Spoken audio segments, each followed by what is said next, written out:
Well, Jim, I'm glad you're here. I'm kind of surprised to see you're coming back today. Well, I'll tell you one thing. I sat out in the front here for about an hour before I come in, and I was about that close to just cranking that pickup up and heading back home. I'll let you know, just like I told Rich, I'm not real happy about being here. I hope you understand that.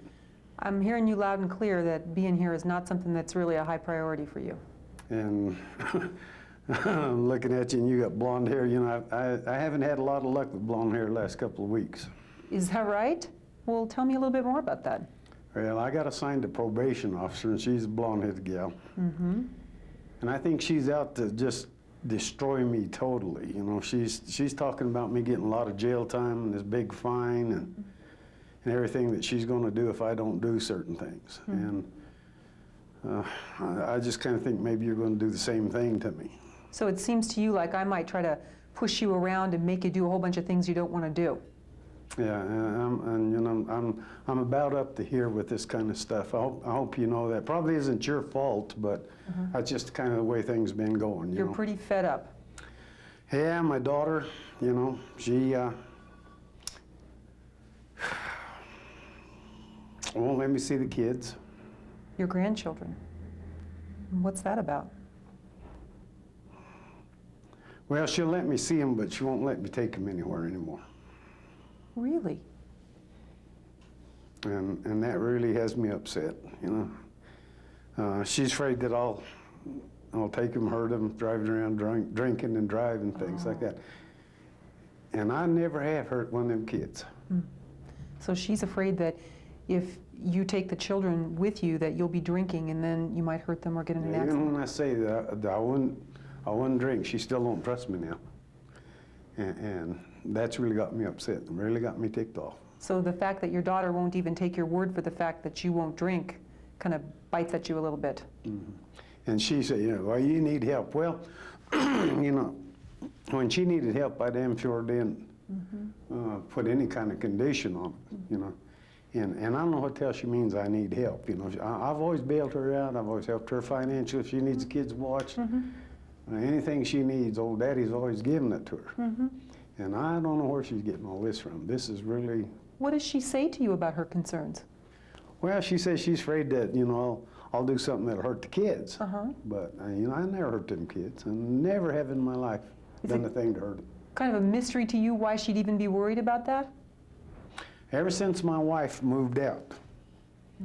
I think she's just taken an attitude with my wife, you know, that she's siding with her for some reason. You know, up until my wife moved out, things were going pretty good. You know, we're not divorced, but my wife is kind of upset at me also. She moved out 3 months ago. Do you kind of have the feeling that your wife and daughter are ganging up against you? It feels that way. I don't know if it's, you know, if that's true, but I just kind of feel like, what do they call it? Once they get you down, everybody jumps on. That's the way I feel now. You know, since that DWI, that car wreck and everything. And my wife's left, and my daughter's, you know, raising Cain with me. Now my probation officer's wanting to eat my lunch, put me in jail, and, you know, break me financially and things like that. My boss has all but said if I lose my driver's license, I won't have a job there. I've got about 3 more years to go before I retire. So a lot of what I'm doing here, you know, or why I'm coming here, the only reason I'm coming here is so that I can maybe save my driver's license. I won't lose my job, so I won't lose my house. It's not because I want to do any of this crap. You know? Yeah. You're not here because you think you have a problem. You're here because they sent you here. Yeah, the court sent me here. And that's the only reason you're here. Yeah, I'll be honest with you. There's no need of me lying to you because, you know, unless you go down and tell the court that, you know, I'm not motivated to be here or anything. But I don't like any of this. I'll be honest with you. You know, it's taking a lot of time that I don't have. It's taking a lot of money that I don't have, you know, for the court and the fines and all this stuff. And on top of that, I've got to pay my lawyer $1,000, which I don't have, to represent me. And I guess he's probably one of the reasons I'm here today, because, but you know, he and I drink together.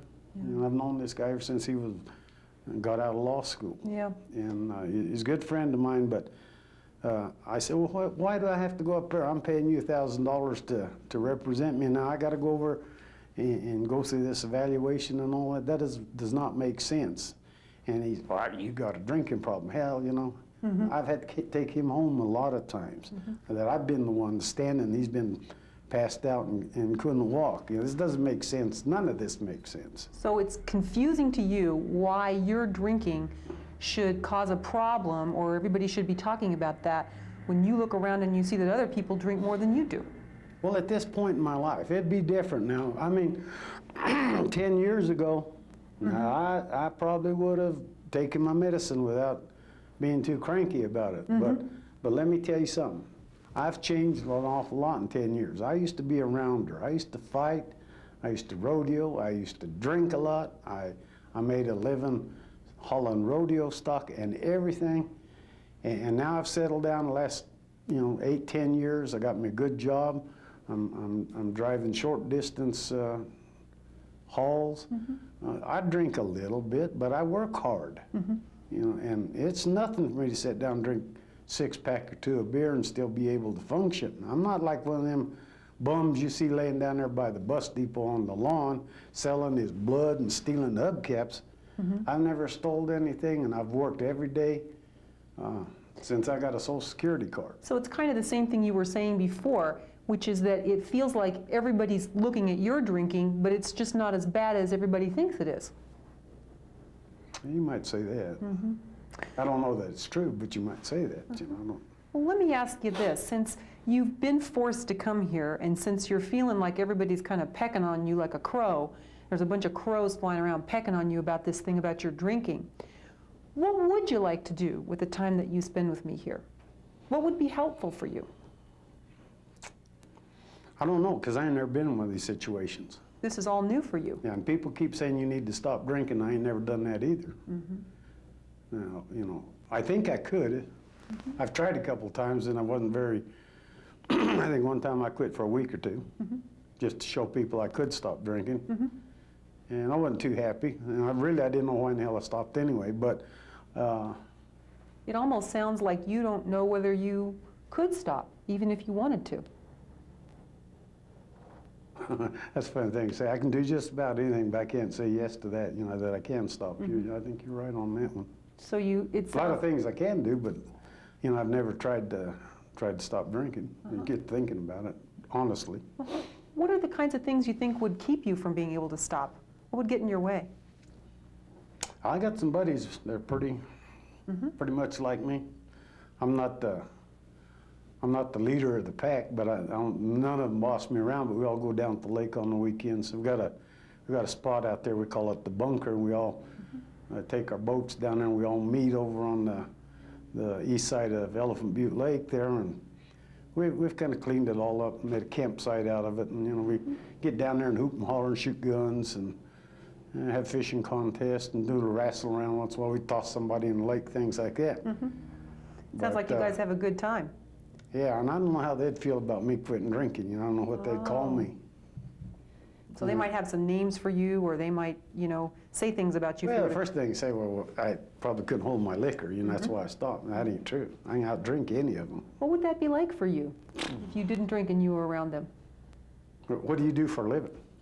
Well, I'm a psychologist. Okay, what would you do if you couldn't be a psychologist? Yeah, it's hard to imagine, isn't it? Yeah.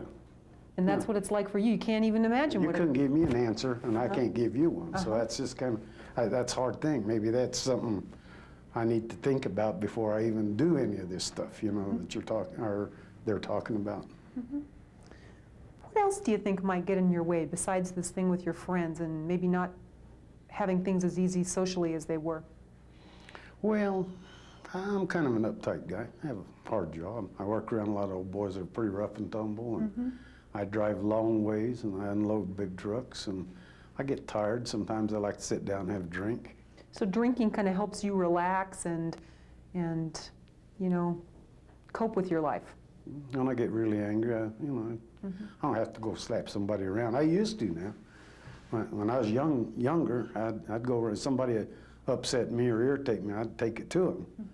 But since I've gotten older, I kind of, 3 or 4 beers, I kind of cooled down a little bit. You've mentioned that twice already, that you used to be more hot-tempered than you are right now.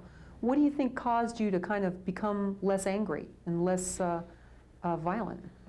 I got put in jail a few times. It was one of them. You know, I used to go down and hang out some pretty rough places, and I got thrown in jail a couple of times. Disorderly conduct and public brawling and things like that. My wife had to come bail me out several times. It got pretty costly doing that kind of. Even though I enjoyed it, it was kind of.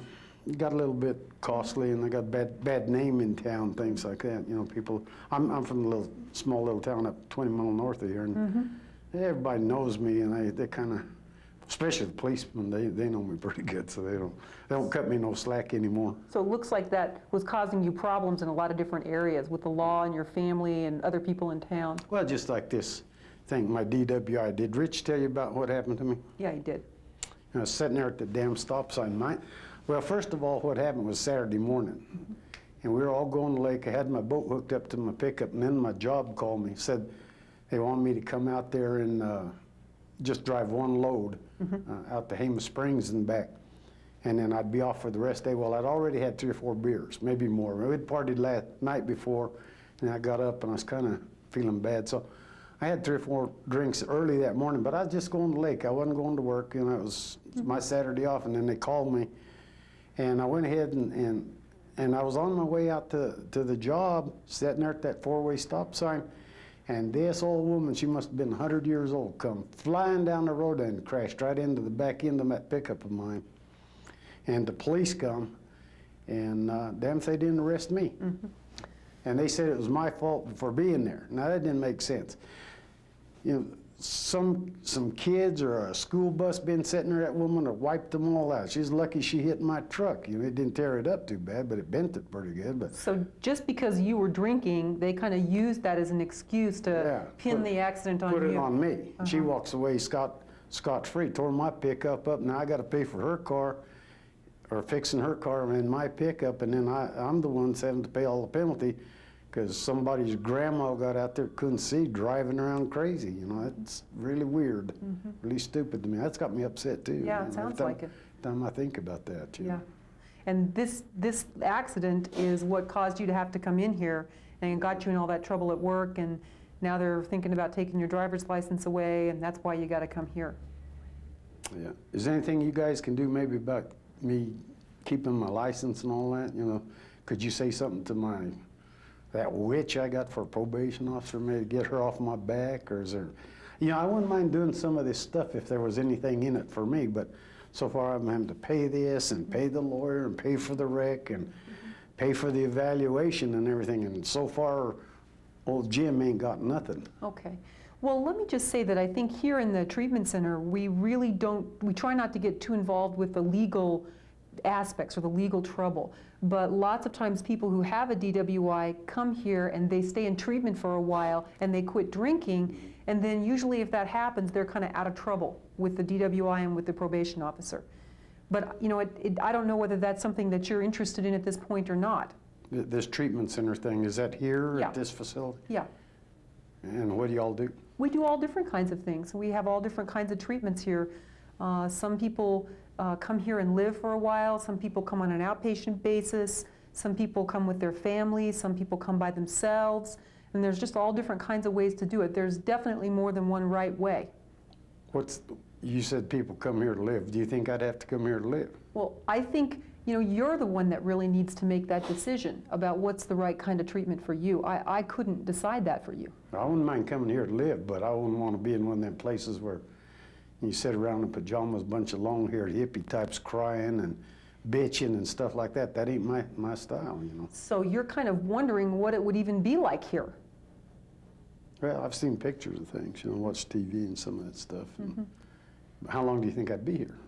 Well, again, I think that's something that you need to decide what kind of treatment you want. I mean, there's some guidelines, but on the other hand, you would need to be the one that decided. Well, I want something to help me in court. You know, can you guarantee it'll help me in court? Or? Well, I surely can't guarantee it. All I can say is that people who have been here in the past, you know, we have been able to help them with that. And you know, there's another thing I was thinking about. You know, if I don't stop drinking, I'm probably going to be right back in this mess again. Yeah. So maybe not right away, but somewhere down the road. It sounds like if you look ahead and take a look at your drinking and see where you're going to go with that, you're kind of worried about that. Yeah, because if I get out of this, if I can save my house and my job, I better do something that's going to keep me from doing this again, don't you think? It's time for you to really get serious about this. Yeah. Sounds like, I did something about the fighting thing. I just didn't go to bars no more. right. You were successful in changing that in the past, and sounds like you'd kind of like to be successful changing this. Well, as long as I'm putting all this money in, I'd like to come out with something. Like to show get for something it. for your money, huh? Yeah, that makes sense, doesn't it? Yeah, it sure does. But boy, I tell you what, I'm sure not really looking forward to any of this. I don't know. So you kind of feel two ways about it, you know? On the one hand, you think you'd like to have the change and you'd like to quit drinking, and on the other hand, you think you kind of dread it. Is that normal? Yeah, that's real normal for people when they first start thinking about something like Is- this.